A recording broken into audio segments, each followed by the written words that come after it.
let's not get into that. At the moment with us from the Congress, our very old friend, Mr. Dhananjay Junakar. Dhananjay Junakar साहब, नमस्कार. नमस्कार sir, जय हिंद. जय हिंद, जय महाराष्ट्र, जय हिंद, जय महाराष्ट्र. अरे, it really is a pleasure to welcome you on this show. Dhananjay Junakar साहब, तो अब तैयारी है? बोलिए सर. तो अब तैयारी है राहुल गांधी जी की भारत जोड़ो यात्रा पार्ट 2 के लिए? तैयार हैं सब लोग? आप लोग? बिल्कुल सर, रेडी है. तो आप भी जाएंगे नॉर्थ ईस्ट या सिर्फ आप महाराष्ट्र में ही रहेंगे? नहीं, गुजरात के आसपास जब आएंगे तब वहां ज्वाइंट हो जाएंगे जी.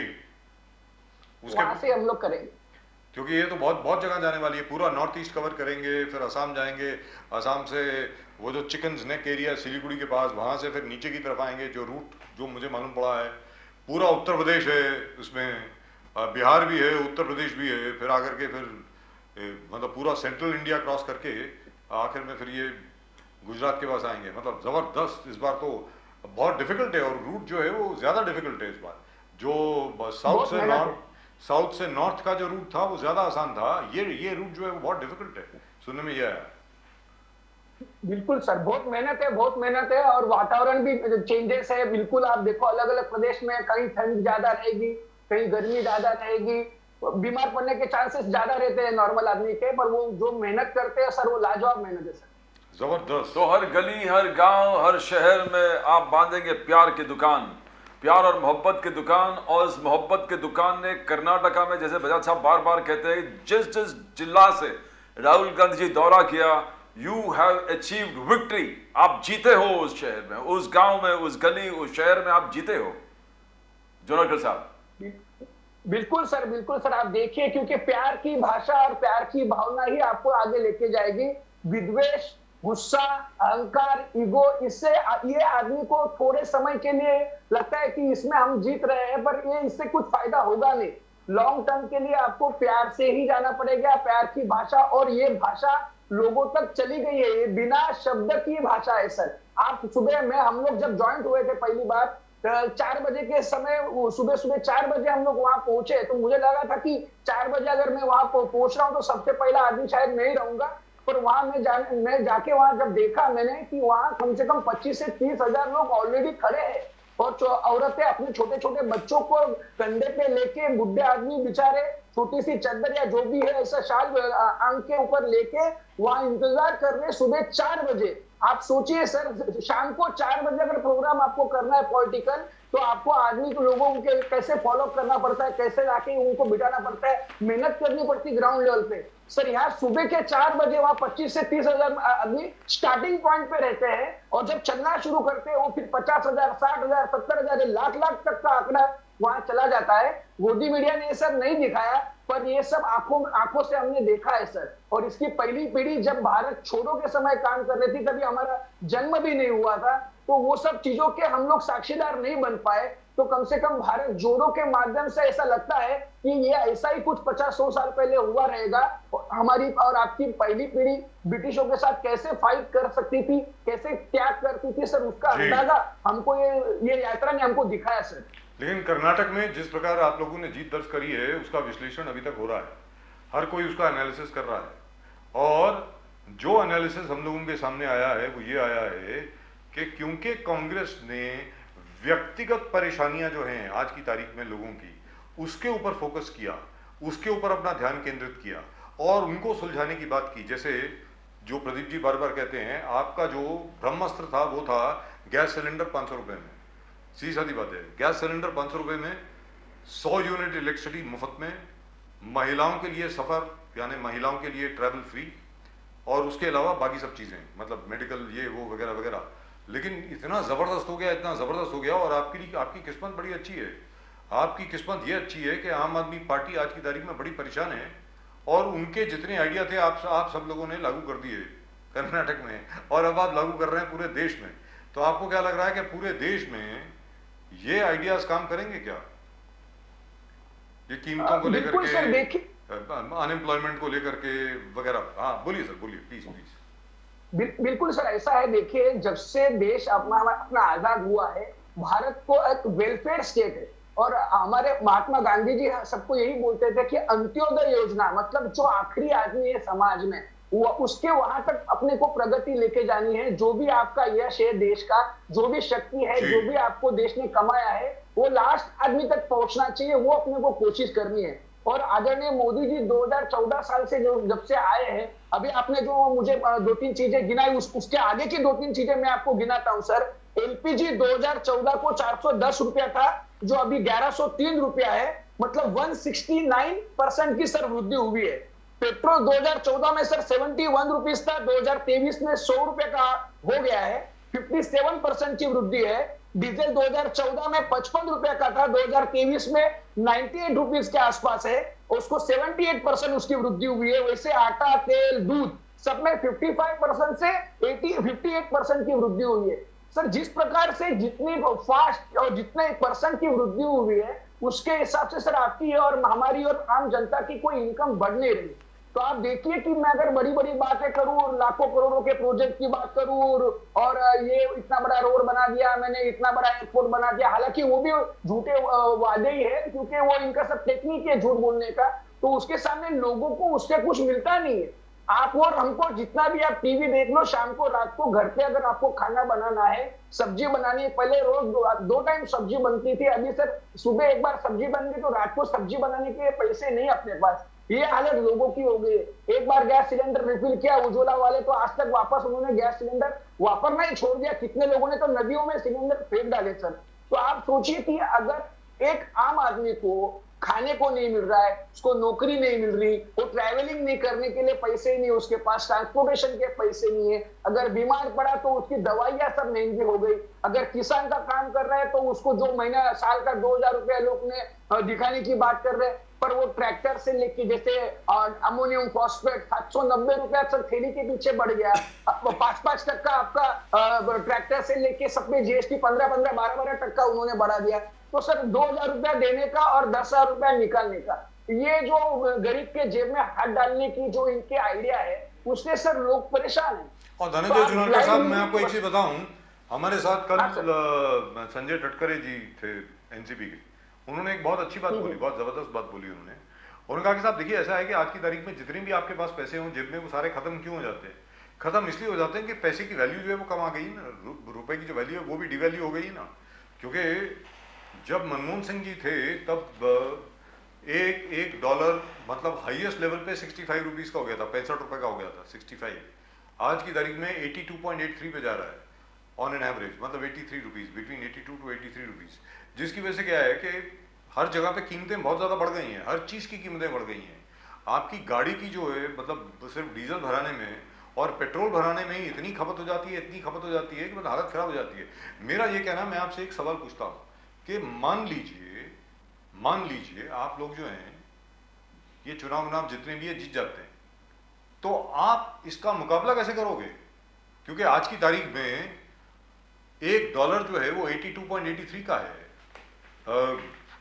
जो प्राइस ऑफ क्रूड ऑयल है मार्केट में वो तो है ही जितनी भी है, उसके अलावा बाकी कीमतें जो बढ़ी हुई हैं और मैन्युफैक्चरिंग जो हिंदुस्तान की है जो कम हुई है, उन सब चीजों को आप किस तरीके से टैकल करोगे जुनेरकर साहब?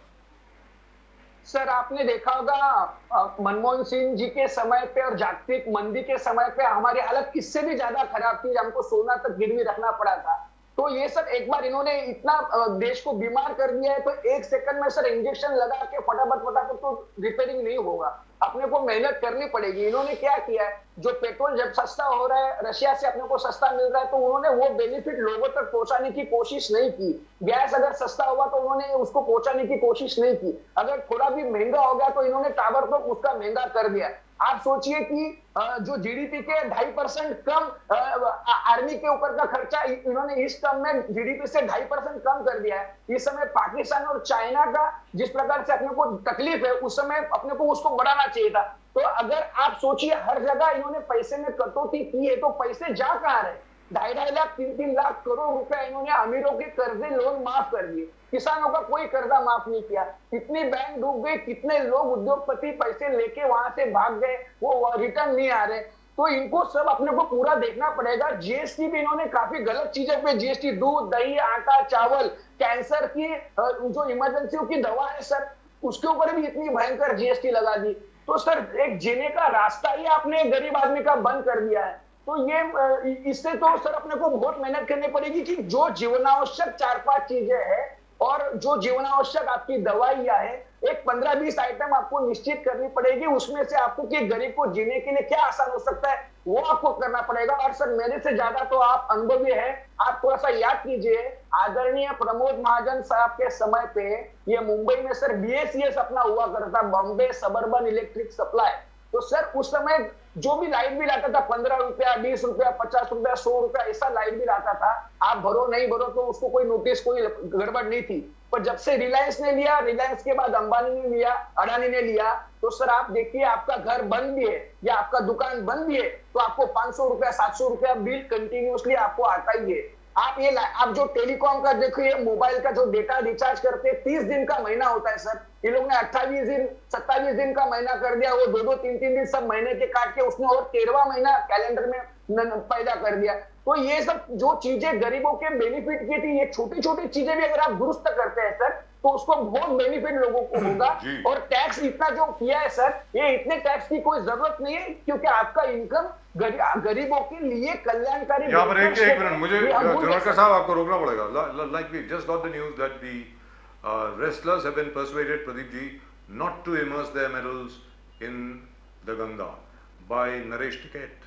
नरेश टिकैत जी हरिद्वार पहुंचे, अभी 5 मिनट पहले की बात है। उन्होंने जितने भी हमारी लड़कियां थी वहाँ पे, बजरंग पुनिया साहब भी थे, बाकी सब भी थे, हमारी जितनी भी पहलवान हैं जो ओलंपियन हैं और ओलंपिक्स की के जिन्होंने मेडल जीते हैं, ओलंपिक के 2 ब्रॉन्ज मेडल हैं, वर्ल्ड रेसलिंग चैंपियनशिप के जिनके पास सिल्वर मेडल्स हैं, 1 गोल्ड मेडल भी है, इनको कन्विंस कर दिया गया नरेश टिकैत जी ने कि आप ये करने की आपको ज़रूरत नहीं है, आप हमारे साथ चलिए।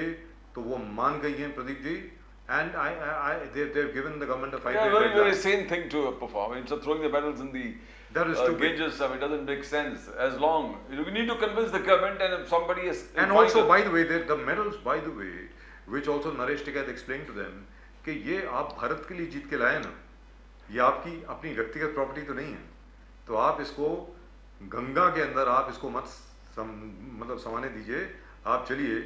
And I think that is a very good move. Very good. I mean, in fact, very thing. I say this medals of the country, देश के लिए जीते हैं, तो how can you unilaterally go and throw it in the Ganges? Dhananjay जुनेकर साहब, आप क्या कहेंगे इसके बारे में?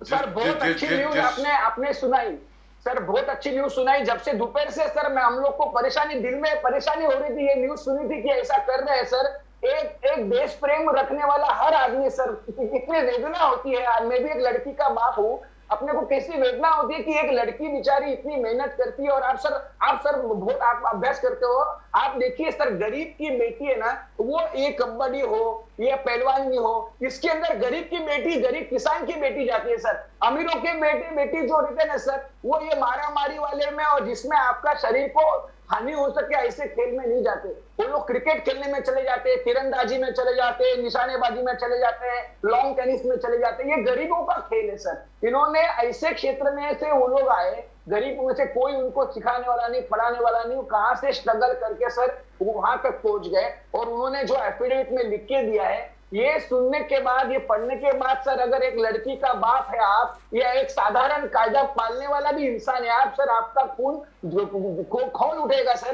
कि आप एक आम आदमी के ऊपर अगर सर पॉस्को होता तो क्या लगता है आपको? ये हुआ ऐसा घूम सकता था क्या सर? पॉस्को 498 और ये जो 354 ये जो कलम लगा है, आपको क्या लगता है सर? एक आम आदमी इतनी पीड़ा, और कभी भी लड़की सर इतनी अंदर की डिटेल बात सोचने के लिए, बोलने के लिए बहुत शर्माती है। इन्होंने इतने बड़े लेवल पे उन्होंने लिख के दिया, एफिडेविट करके लिख के दिया सर। और इनके पास आप प्रूफ मांगेंगे कि तो कैसे प्रूफ मिलेगा सर? सुप्रीम कोर्ट के जजमेंट से कि लड़की ने यहाँ तक आके बोला है ना सर, यही उसका प्रूफ है। इसके आगे आप बात नहीं कर सकते, बाकी आप एविडेंस खुद इकट्ठा कीजिए। धनंजय जुनेकर साहब, इनके ऊपर लाठीचार्ज हुआ, इनके ऊपर न जाने और क्या क्या कुछ हुआ, मतलब which is very sad, isn't it? मतलब लगता नहीं आपको कि बहुत डिस्टर्बिंग चीज हो गई?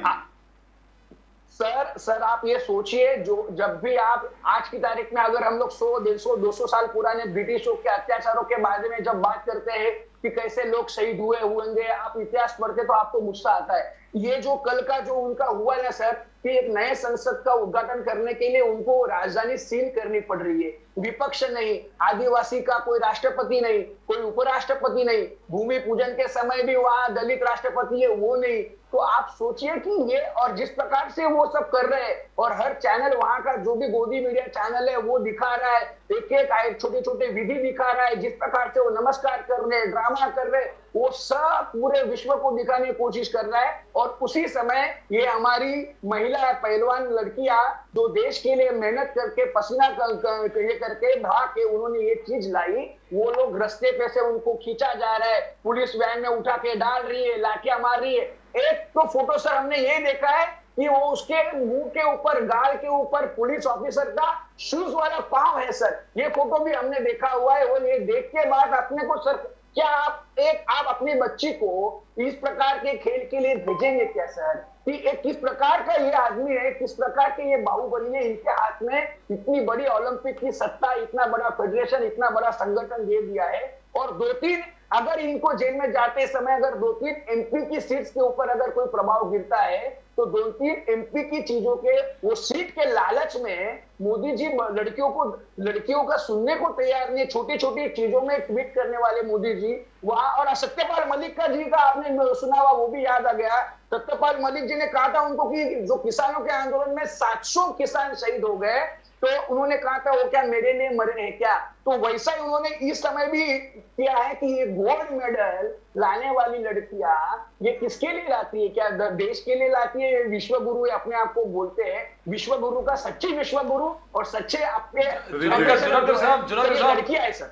जुनारकर साहब, मोदी जी को राहुल गांधी जी ने और मल्लिकार्जुन खड़गे साहब ने याद दिलाया कि ये लोकतंत्र है, डेमोक्रेसी है, पार्लियामेंट है, आप अपना राज अभिषेक कर रहे हो वहां पर। ये राहुल गांधी जी कहा कि आप राज अभिषेक कर आ रहे हो आपके खुद का।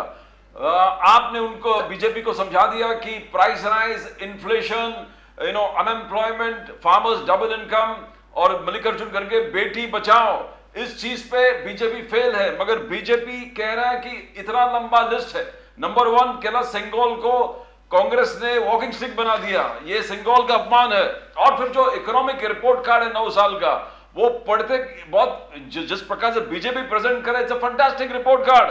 India is the 5th greatest economy, UPI payment 126 lakh crore, Ram Mandir, article 370, 335, surgical strike, Balakot strike, triple talaq, Swachh Bharat, PM किसान, आवास, हाउसेस, गैस फ्री, शौचालय, आयुष्मान, नल से जल 12 करोड़ घरों में। सर कैसे चैलेंज करोगे 2024 में मोदी जी को?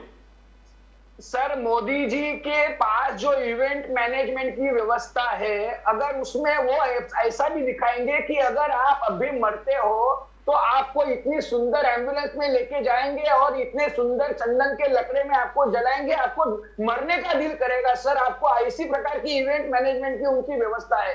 तो ये इनके आंकड़ों पे जाने का कोई मतलब नहीं। 4-5 आंकड़े मैं भी आपको सुना देता हूं, आपने भी 4-5 आंकड़े पढ़े हैं सर। बेरोजगारी का दर 8.5% से भी ज्यादा हो गया है। 20 करोड़ से ज्यादा लोग गरीबी की रेखा के नीचे चले गए। 23 करोड़ लोग को 375 रुपीज प्रतिदिन भी नहीं मिल रहा। किसान 27 रुपीज प्रतिदिन अपना काम चला रहे हैं। ग्लोबल हंगर इंडेक्स में सर 121 में हम 107वें स्थान पे है। हेल्थ एंड सर्वाइवल रैंकिंग में 146 में हम 135 पे पहुंच गए हैं। प्रेस फ्रीडम इंडेक्स में 150 में सर हम 142 में पहुंच गए हैं। वर्ल्ड हैप्पीनेस इंडेक्स में 137 में सर हम 126 के स्थान पे पहुंच गए हैं। पाकिस्तान 108 पे है, श्रीलंका 112 पे है, बांग्लादेश 118 पे है। तो सर इनके सामने हम लोग पाकिस्तान, श्रीलंका, बांग्लादेश को भी हरा नहीं पा रहे। सर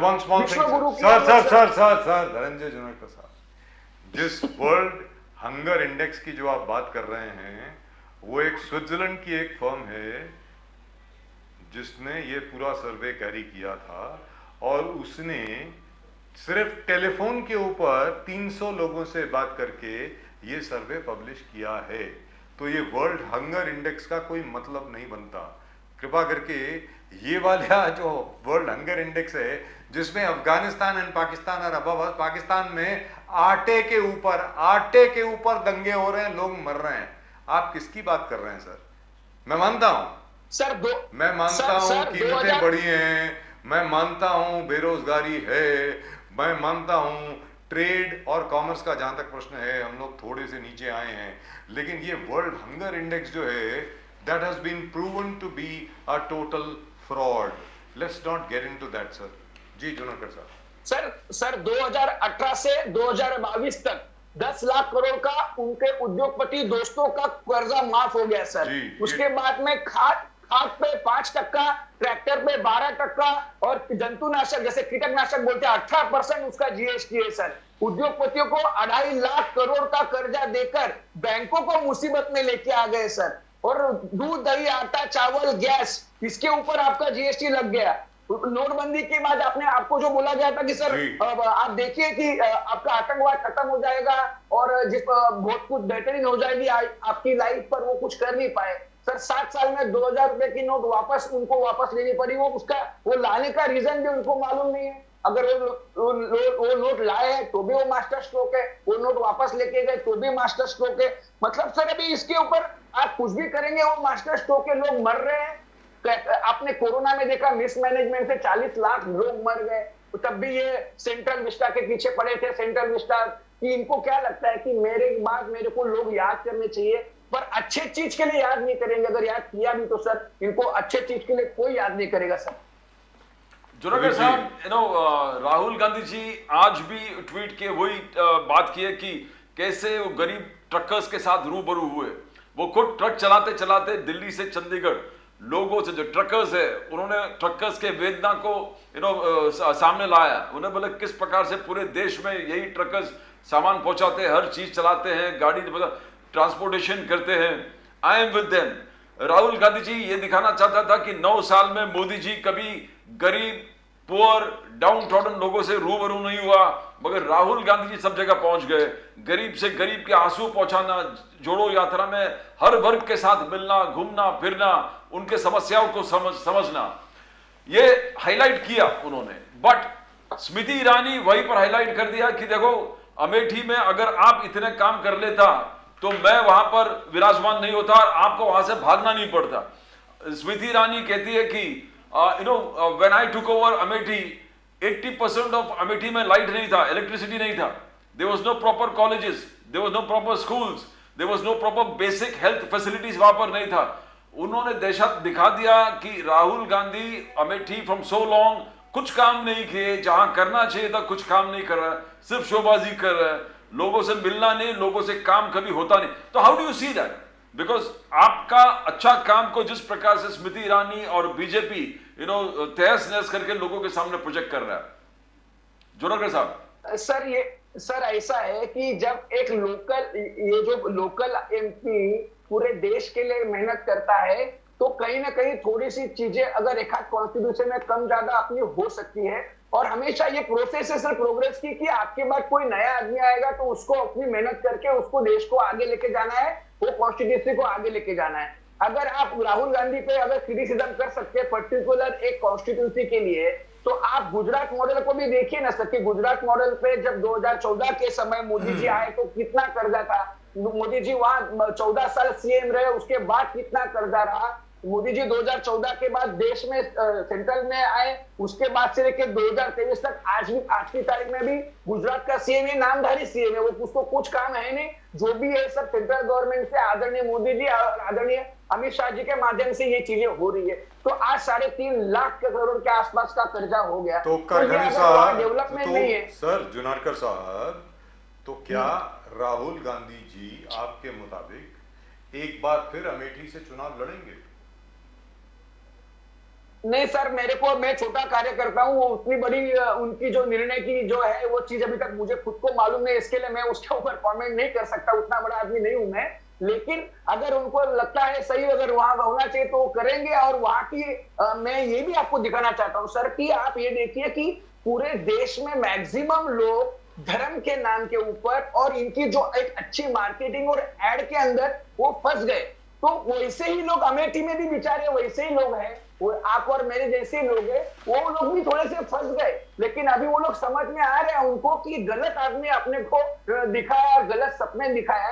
तो अभी सर आज की तारीख में आदरणीय राहुल गांधी जी खड़े रहे तो अच्छी बात है, लेकिन मुझे ऐसा विश्वास है सर कि एक आम कार्यकर्ता भी वहां खड़ा रहा ना तो स्मृति ईरानी जी को घर पे जाने का समय बिल्कुल आएगा, उतना मुझे विश्वास क्या बात। भारत जोड़ो यात्रा के क्या बाद बात। आया है।